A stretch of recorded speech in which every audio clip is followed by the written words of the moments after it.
Good morning, everyone. It's Monday, October the 24th. It's the last week doing the October Security Awareness Month going live. We have five amazing guests for this week. And today we're talking to David Raviv. Me and David going way back in Canada. Actually, David is one of the reasons I'm working in Canada, I think so. So maybe we can talk about it as well.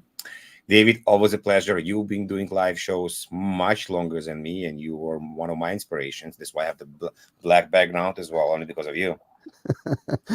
Well, Evgeny, thanks very much for having me. Much appreciated. Yeah, I'm glad to be an inspiration to anybody and to get them to get out of the comfort zone. I think we need more content creators, specifically for cybersecurity, to spread the word. And it's amazing if you look at the LinkedIn. I don't know what the statistics are, but I think it's less than 1% actually contribute original content. So kudos to you. It is hard. It is hard. And I think you and me determined that if you don't put cats, that it's becoming even less, no? Well, the cat, viral factor is something that it's required, I guess, for some. But yeah, thanks very much. I'm excited to be here. And today we're not going to talk about cats only. We're actually going to talk about a very important topic. We're going to talk about third-party risk management and what do we do with it. Because interestingly enough, the more we shift to the cloud, the more we use SaaS applications, the more third-party risk we have. And I know you know a lot about it. So do you want to tell us a bit more? Well, a lot is I guess it depends who you ask. So I have to be nimble in terms of what I say. However, as somebody who's in this space and deals with a lot of cybersecurity third-party risk professionals on a regular basis, I do hear from what's happening directly from these clients. So it's really interesting. I think that the shift to streamlining third-party risk programs has been ongoing for quite some time. Third-party risk is something that's been around for about 20 odd years plus, and traditionally companies have not outsourced as much. So I think what's happening is a couple of different areas where it's almost like the perfect storm in terms of what's happening. One is, as you mentioned, the shift to cloud, and companies are outsourcing all the non-business, non-critical functions to others. That's something that's been ongoing for quite some time. So any business function that's not critical is being outsourced. And we see that, like, again, this is something that's accelerating. That's on one side. So the attack surface is increasing. If companies have had several hundreds vendors, now it's in the thousands. So if you look at the Fortune 1000, some of them have upwards of 5,000 third-party vendors. So that's on one hand. On the other hand, we have seen an increase in regulatory environment around compliance, things like GDPR, risk. So there's kind of a turning point for running a business, right? So you have to be compliant in order for you to even be in business. So the attack surface and the number of vendors are ever increasing. And then on the other side, there's an increase of compliance regulatory requirements. I also heard from friends and many people that some of the smaller, medium companies that have security manager, CISO, they basically spend 20 to 40% of their time just answering the questionnaire for certain risk compliance. And it's like the same questions. Like what do you see on your perspective, from your side? Yeah, it's very astute of you. It's something that's happening. Again, it's part of the ever increasing requirements. So if you are even a vendor and have let's say 200 customers, you most likely will be receiving upwards of hundreds of these questionnaires. As you mentioned, it's very correctly put together. It's they're very similar. I think there's about 70 or 80% overlap between the like a SIG questionnaire and some of the NIST frameworks and so on. So and there's no standardization, meaning that you may receive the same questionnaire, but rewarded in slightly different. Is if somebody watching the show So right now, two-factor authentication, but it would be asked, 5 different ways. So you're right. There's a problem there, and companies are looking for ways to deduplicate the efforts, right? So to create some sort of posture management to showcase that they're compliant, and yes, some banks and so on would never agree to you providing that posture. You're still going to have to follow their requirements, but a lot of times you can get away with just providing insight to what you're already doing to secure your company.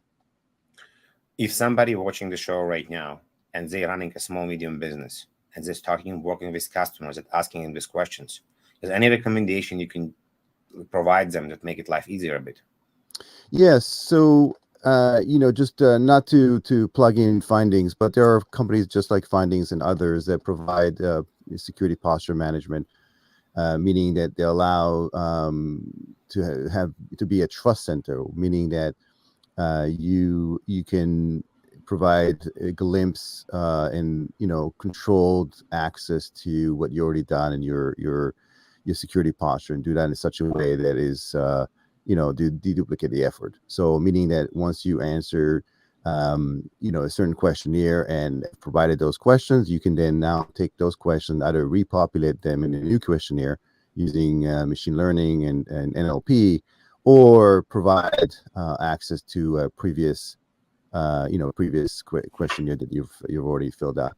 But there's a lot of other moving parts in here. It's not just that. It's there's a requirements from a compliance perspective. So just the risk, but there's also, for example, ESG, environmental social governance requirements to some vendors.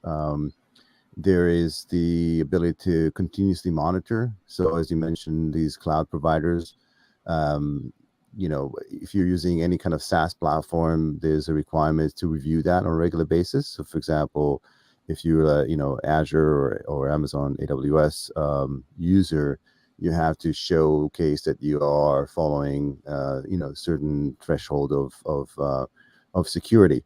And typically, traditionally, that's was very manual process, and there's ability for for a company like Finding to automate that piece, which is very important. So allowing the vendor to provide access to specifically to using APIs, of course, to the security, compliance, and posture for the cloud. And that is a very attractive way to monitor on a continuous basis, because a lot of times during audit, they turn on, pre-audit, they turn on all the requirements, and then as soon as the review is done, they turn everything off, and then you're exposed. And we've seen a lot of breaches that happen through simple human errors like misconfigure S3 bucket with a lot of. We saw more than once. Yeah, saw quite many. Yeah, correct. I know you mentioned Findings. I know there's many companies that are doing something similar for RFPs. And I don't know if you can you reuse such system for security questionnaire as well? Yeah, it depends. There's a lot of different capabilities. It's essentially this, similar, but same but different. The idea is to be able to create a dynamic database of responses, right, to whatever response you've already provided, to have the ability to reuse that and allow for the system to repopulate the answer, depending on the question, of course, and match it. Over time, you'll have a database of information you already provided. Now, also keep in mind that these questionnaires, if you get in an annual or quarterly basis, there's always just a fairly limited delta associated with it. So again, it's not just responding to the same question; it's also responding to, okay, what's the delta, what's changed, throughout the throughout that time frame. And the other interesting piece is because of the manual process that is traditionally been done. A lot of companies don't necessarily even monitor the entire supply chain. They look at typically, we call that the long tail monitoring. They only monitor about 10-15% of the supply chain, just due to the fact that they just can't afford it. And what happens? Can you elaborate? Can you go explain more? What do you mean by this? Is this who creates what? Who develop what? Yeah, so what happened is they either look at the entire supply chain and say, okay, unless you do, certain threshold in terms of monetary exchange, we're not monitoring you. We don't care about you. So meaning that, for example, if you do less than $1 million in, in a contract, we don't monitor you just because we can't afford to do that. And that creates an interesting dynamic where, first of all, when you onboard a customer, it takes so long, 6 to 9 months to onboard a client, and by the time they get onboarded, they may turn from a low criticality vendor to a high criticality vendor, just due to the fact they just do more business.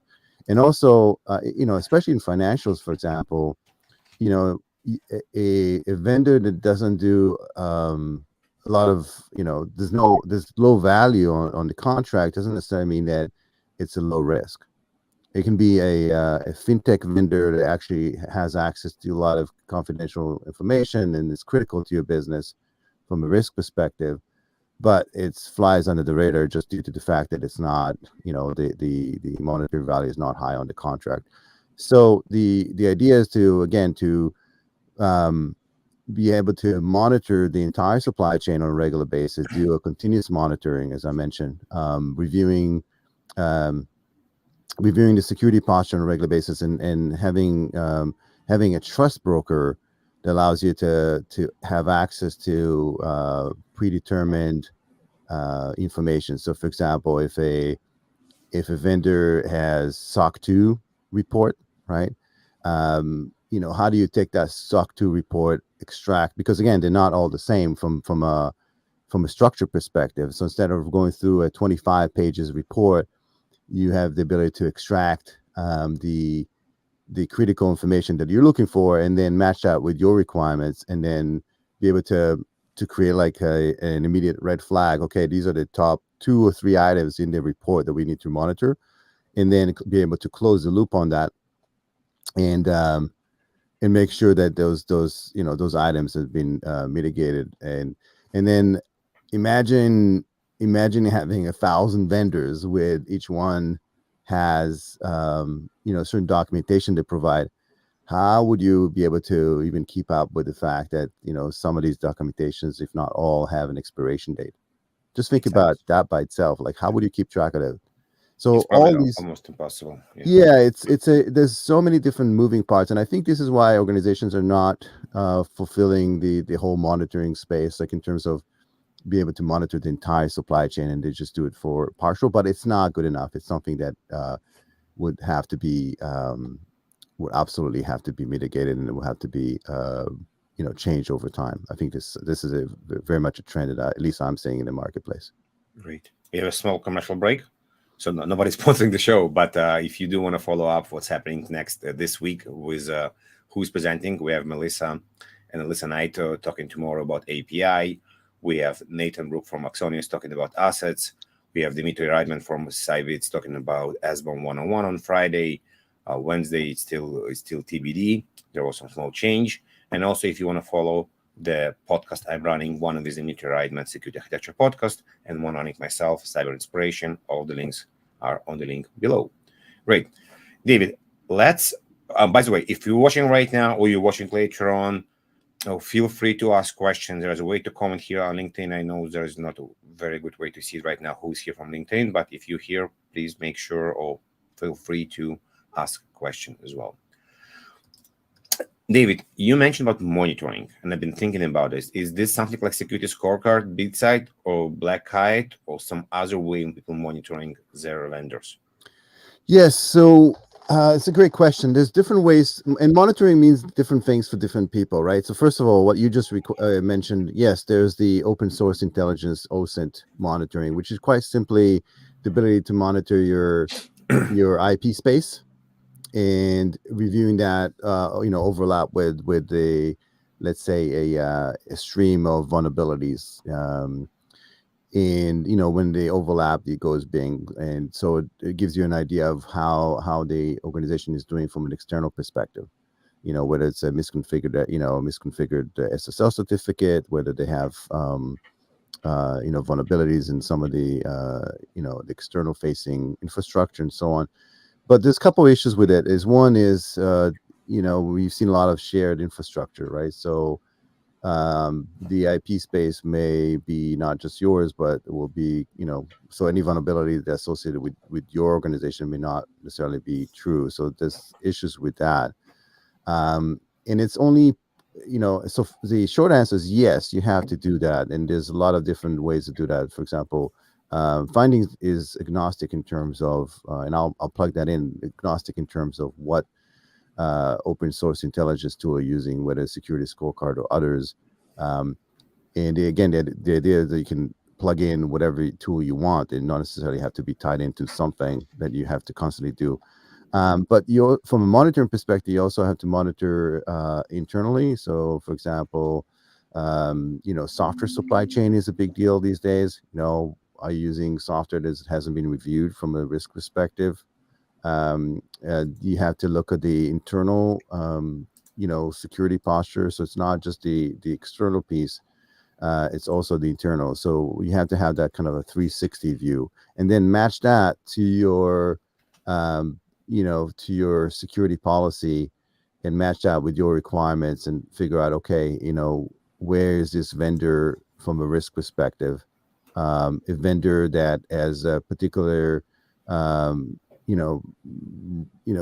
all vendors are the same from your perspective, right? So you can have a critical vendor to you that you have, a very low threshold in terms of where they are on a risk scale, and vice versa. You can have a vendor that, relatively speaking, is a low risk to you. So you can have a very, like, a different type of security posture to them. But coming back to your original question, yes, you have to do that. The open source intelligence tools are out there. Again, the cost is very prohibitive. I think that a lot of them, due to the cost associated with it, don't scan or don't have the kind of the posture for all the supply chain. They do that for the critical vendors. Okay, and some of them provide you a free scan for yourself. That I think you definitely should use it as well.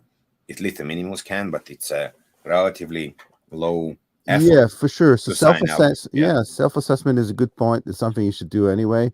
Again, don't take that as as the tablet from Mount Sinai. You got to have the ability to review and make sure that the results are make sense.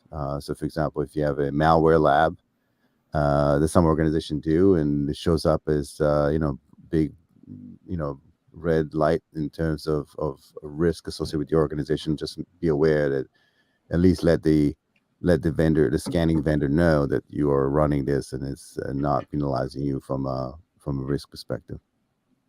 For the vendors that companies, they're starting their journey and they got their first risk assessment from a customer.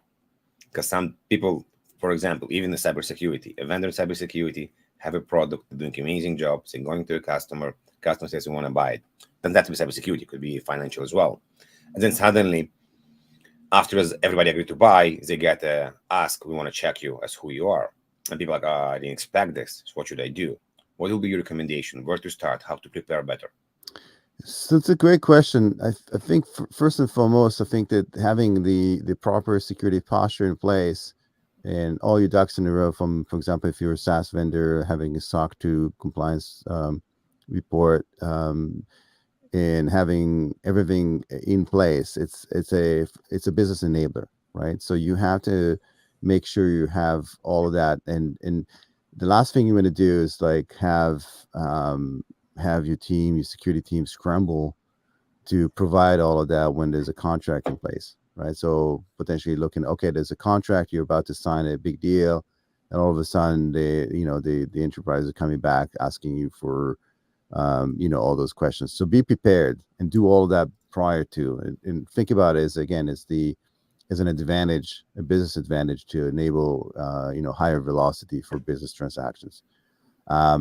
So, and then you should be doing that anyway, especially for security vendors. The last thing you want to do is be on the news as security vendors. I think there's nothing more embarrassing than being a security vendors that got breached. So yeah, so you continuously look internal, and I would say if you can benchmark yourself into what other people in the industry are doing, right? So there's so many tools out there, and you don't have to necessarily, pick a very complicated framework. There are just a lot of basic frameworks that are just as successful in protecting yourself, mitigating the risk. Whether it's enabling, access control, privileged access management, two-factor authentication, or or multi-factor authentication. Be able to make sure that your crown jewels are in a safe place, and figure out, again, as a vendor, what are your crown jewels. And then from an architecture perspective, make sure that the impact, if something happens, is minimal. It's not, for example, depending on the architecture, that if you get breached, your entire roster of customer data is now out in the open. But you can do that with encryption. You can silo the data, and again, build your product from the ground up to be resilient to to any kind of risk associated with that data. So there's a lot of things you can do. Great, David. A lot of interesting and good advice as well. This space is booming. This space is important as well. It's not just a revenue generating in my mind. It's also very important because, as you mentioned, we are outsourcing quite a lot. And if we're not going to know what we're outsourcing and how good is the security on the other end, we're going to basically create a reverse problem. What we outsource, but then we shoot ourselves in the leg. Yeah, and the bottom line is that it's all about business, right? It's how do we make the security program and third party risk program as easy as possible for to enable business. At the end of the day, you can demand, from the enterprise side, you can demand so much, but guess what? The vendor is going to offset some of those costs associated with running the security program, to you. So it's a fine balance. Like, how do you make sure that you do the bare minimum to conduct business securely, but don't overtax, the vendor in terms of what it is that they need to provide. So trying to be as flexible as possible, and be dynamic, right? So things change very quickly. So if if things were okay like 6 months ago to have certain risk controls in place, and now there's new vulnerabilities, and you just have to, again, continuously look at what you're doing. It's not a static discipline, even though it's been around for such a long time. There's a lot of innovation in this space. There's a lot of automation, again, risk and trust brokers out there that are enabled fairly quickly to exchange kind of the risk posture. Use all of those. Again, don't necessarily think that just doing monitoring for 10 or 15% of your vendors is sufficient, because it's not. You're leaving a lot of security gaps to the organization. Thank you, David. Thank you very much. Everybody else that's listening, thank you very much as well. Hope you guys join us the rest of the week as well, and you're more than welcome to watch this on recording. Thank you, everyone. And Evgeny, thank you very much for your contribution to the space, and looking forward to doing more of these in the future. Thank you.